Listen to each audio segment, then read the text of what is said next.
We have had a meeting with the Principal Secretary for Professional Standards this morning, and she has given us another meeting in January 6th, where she has asked us to put everything on paper so that we address all issues beginning 6th of January. But as we address, the nurses at the counties will be on strike from 13th. We will not be waiting for those dialogues, because those dialogues can happen, but we cannot assume that anybody in government doesn't know that these nurses exist. We also have a return to work formula of 2017, an agreement that has not been honored by the government, where nurses are supposed to get an increment of nursing service allowance from the current 20,000 to 30,000, get a uniform allowance from the current 10,000 to 25,000. That agreement has not been implemented. We are saying it must be implemented. We know that the national government is willing to negotiate with us. The main problem we have is the county government, and therefore we are saying there is no health care for the national government and there's no health care for the county government. When workers in the county government go on strike, there is no Kenyan who is a national in Kenya and a county Kenyan. We are all Kenyans, and therefore we are saying it must be a collective action from the two levels of government. If that does not happen, we will be going on strike, as we have already issued those strike notices. We are saying we are happy that the issue of nurse interns has been resolved. The BSNs have reverted back to their initial payment, which was 106,500 shillings per month, and we want that agreement, that reversal to go down in agreement, so that tomorrow someone does not wake up and change those terms and conditions of service again. We must respect our health workers. We must respect the nurses. In summary, we are saying we have about 11 issues that we want them to be resolved at the national and the county government level. But you see, these issues affect the county government because the collective bargaining agreement with the national government has been signed, registered, and is being implemented. So one of the issues why we are issuing striking notices for 47 county governments is one that they have refused to engage the union in the collective bargaining agreement. Our effort to have the county government have a joint negotiating body to negotiate on behalf of all county governments has failed, and therefore we have issued and we continue to issue striking notices to all 47 county governments. Promotions in the county government has remained a major problem. I'm happy the national government the other day promoted the nurses and other health workers, and we appreciate that. Lack of recognition of nurses as a directorate at the county government level and even the Ministry of Health, nursing has not been recognized properly as a directorate. When it is properly anchored in law, in Health Act 2017, stipulate that there should be a directorate of nursing services. And therefore, we are saying that's another area that is making us to go on strike beginning next year. Exploitation of specialized nurses. There are specialized nurses, when they go to school and come back, their terms don't change, despite the fact that the Qualification Authority of Kenya has classified nurses with a higher diploma at the level of a degree level. So they must enter at that level. Failure of the government to speedily approve the concluded nurse. I think you are sitting on it. We have moved from the schemes of service to career progression. Failure of the Ministry of Health and the Public Service Commission to implement career progression, which has been completed. We want it immediately to be implemented. Acute nursing shortage. We have acute nursing shortage in the country. They are not employing. We want that shortage to be addressed, and we are saying the ministry has said it's going to engage us from 6th of January for those issues to be resolved. Lastly, the county governments have staff we call seconded staff.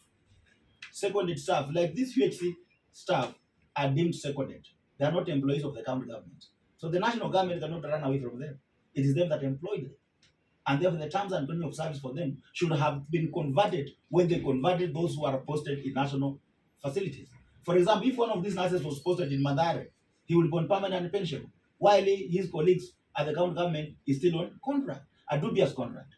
So we are saying they are the responsibility of the national government, and the national government cannot run away. So the county governments have not implemented the CBA that was signed for the national government, and yet that CBA also is applicable to all nurses who are deemed to have been seconded to the county government, and there are majority of them.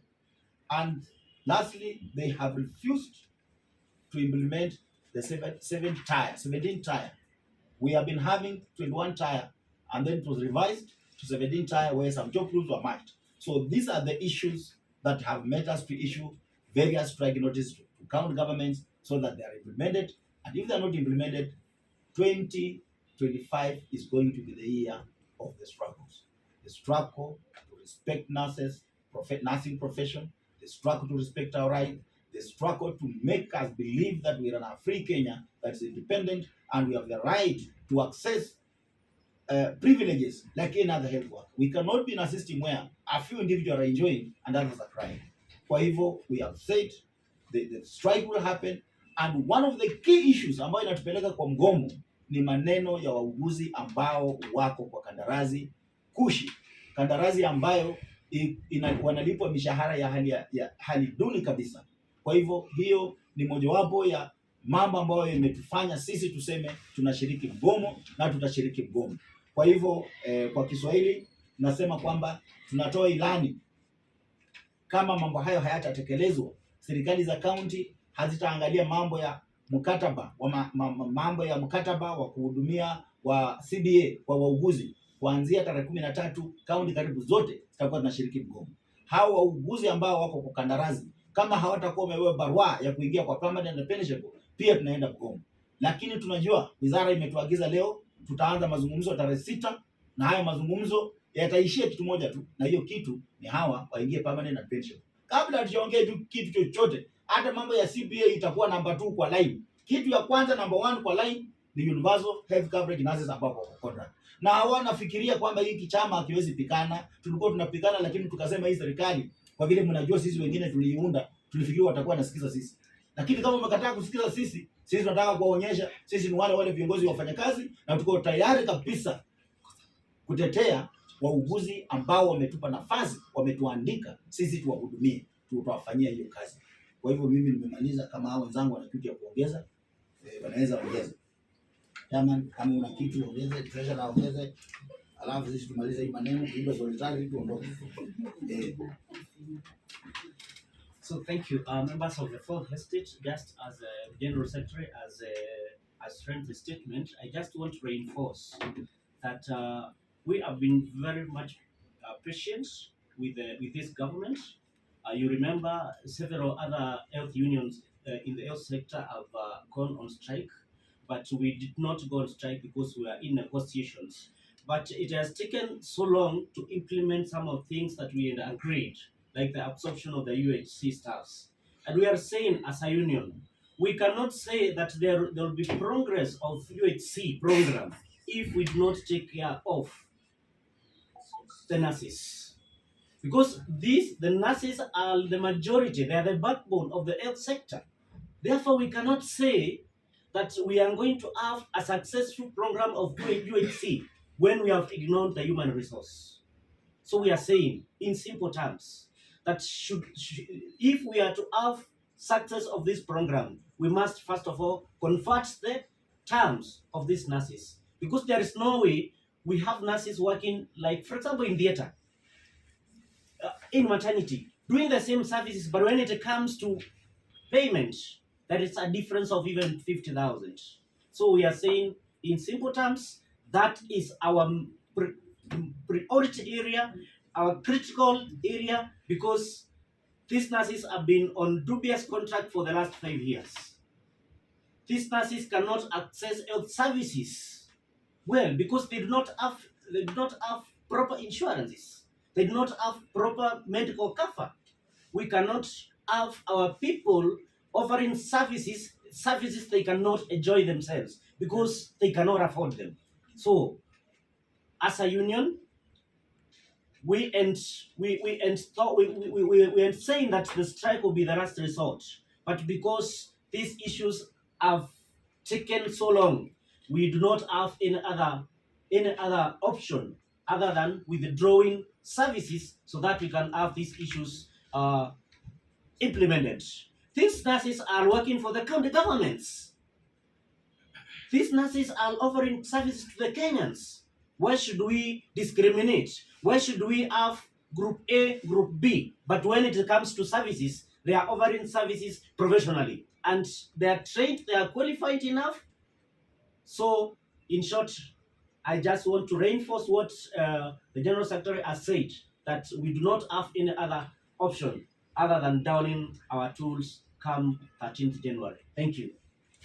Treasurer, for gender purposes, say something. They say these men are just they are not, the mothers are the ones who are more caring. Who are more caring than the men.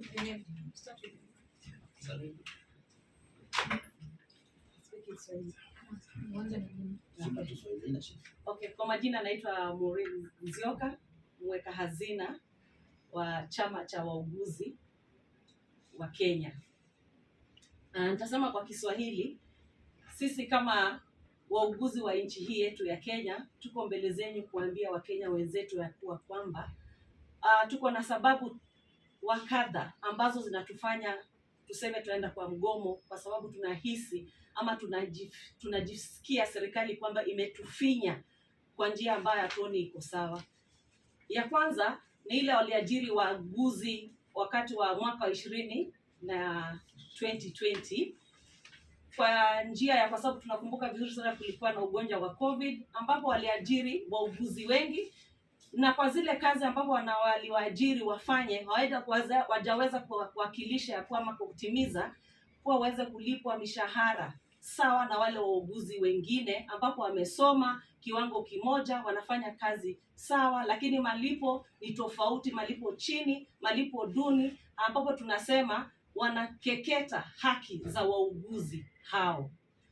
Ya pili, tunasema ya kuwa tunaona wameleta shida kwa kazi zetu, ambapo tunaona ya kuwa serikali za county government wameweza kuleta shida. Tunawauliza ya kuwa waweze kufanya mali pamoja, tuweze kuwakilisha kila muuguzi, haki yake imetimizwa kwa haki ambayo inayotakikana, ambapo tunasema kama CBA ambapo collective bargaining agreement tumejaribu kuifanya na wao kutafuta njia mwafaka ili kila muuguzi aweze kupata haki yake, mishahara yao yote iwe sawa, tuweze kufanya kazi na kuhudumia Wakenya kwa njia iliyo sawa na kwa kila mtu aweze kujihisi yuko sawa. Ya pili, tunauliza serikali ya county government waweze kuifanya ile CBA iwache kuwa na ile ubaguzi, kwa sababu tunahisi kuwa inaleta ubaguzi kati yetu sisi wauguzi, na sisi kama chama tunasema wasipokubali kutimiza hayo, tunaenda kusema hatufanyi kazi, kwa sababu itakuwaje nitafanya kazi na mwenzangu alipwa sawa na mwingine halipwi sawa. Isitoshe, tumeweza kuona pia kwa serikali za kati kuwa zinafanya hivi, zinachelewesha mishahara ya wauguzi wafanyikazi. Kuna ile tunasema zile pesa wanatukata za kuweza kwenda hospitalini, na pia mambo mengine kama loans tumezichukua tuweze kufanya mambo yetu, pia wanachelewesha, inatufanya mambo yetu, maisha yetu yapate kuwa magumu na tuwezi kuishi maisha sawa. Tunaomba hao wa governors ndio naomba wanaongelesha kwa sasa waweze kuona haki yetu sisi, kuwa sisi pia ni binadamu na tuko na haki, isipokuwa tunaenda kazi kama tumefinyika. Ndio kuwe na moyo safi na moyo mwepesi wa kuweza kuhudumia Wakenya kote nchini. Pasipo hivyo tunasema hatutaweza kufanya kazi, kwa sababu kama mimi sijashiba, kama mimi sijatosheleka, nitawezaje kwenda kukuhudumia wewe Mkenya mwenzangu? Ni hayo tu kwa sasa, asanteni. Kwa swali kama hakuna funzo.